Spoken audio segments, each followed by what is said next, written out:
বন্ধুরা, আজকে আমি পোয়া মাছ দিয়ে লেবু পাতা দিয়ে পেঁয়াজ দিয়ে পোড়া পোড়া করব। এই তো আমি মাছটি সুন্দর করে কেটে নিয়েছি, এখন ধুয়ে নেব। পুরা মাছটা আমি সুন্দর করে লবণ মেখে নিয়েছি, এখন আমি ধুতেছি।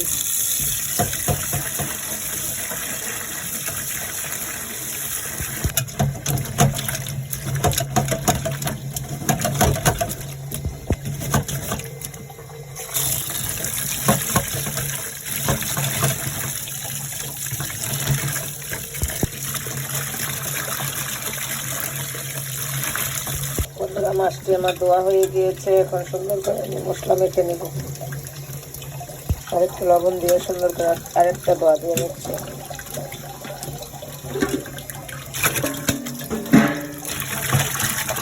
মাছে আমি যে লবণ দিচ্ছি,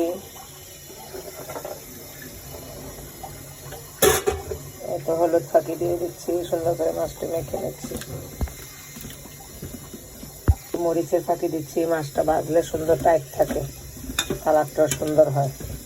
বাটা মাখা শেষ, এখন আমি সুন্দর করে ভেজে নেব।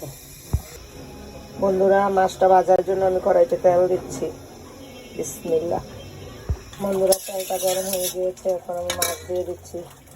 বিসমিল্লাহ। বন্ধুরা, মাছটা আমার ভাজা হইতেছে, এখন তুলে নিচ্ছি।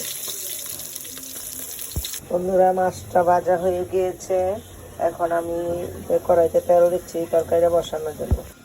এই তো পেঁয়াজটা দিয়ে দিচ্ছি। বন্ধুরা, পেঁয়াজটা ভাজা হয়ে গেছে, এখন কয় টুকরা আলু ভেজে নিচ্ছি পেঁয়াজের সাথে। একটু লবণ দিচ্ছি আলুটা ভাজার জন্য।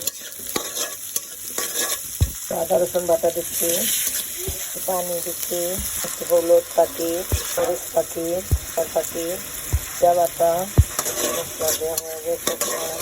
মশলাটা কষুক, একটু ঢেকে দিচ্ছি। চামচ দিয়ে দিচ্ছি, এখন মাছটি দিয়ে দিচ্ছি। বিসমিল্লাহ। মাছটি দিয়ে দিলাম। বন্ধুরা, এখন একটু পানি দিয়ে দিচ্ছি। বিসমিল্লাহ। এই যে কয় টুকরা টমেটো দিয়ে দিচ্ছি, দেশি চুকা টমেটো দিচ্ছি। বন্ধুরা, আমি লেবু পাতা পোয়া মাছ রান্না করতেছি, এই যে লেবু পাতাটা দিয়ে দিচ্ছি। এখন ধনে পাতা দিয়ে দিচ্ছি। আমার রান্নাটা শেষ হয়ে গিয়েছে। যদি আমার এই রান্নাটা আপনাদের কাছে ভালো লাগে, লাইক এবং সাবস্ক্রাইব করে দিবেন বন্ধুরা। এখন আমি গরম ভাত দিয়ে সবাই মিলেমিশে খাবো।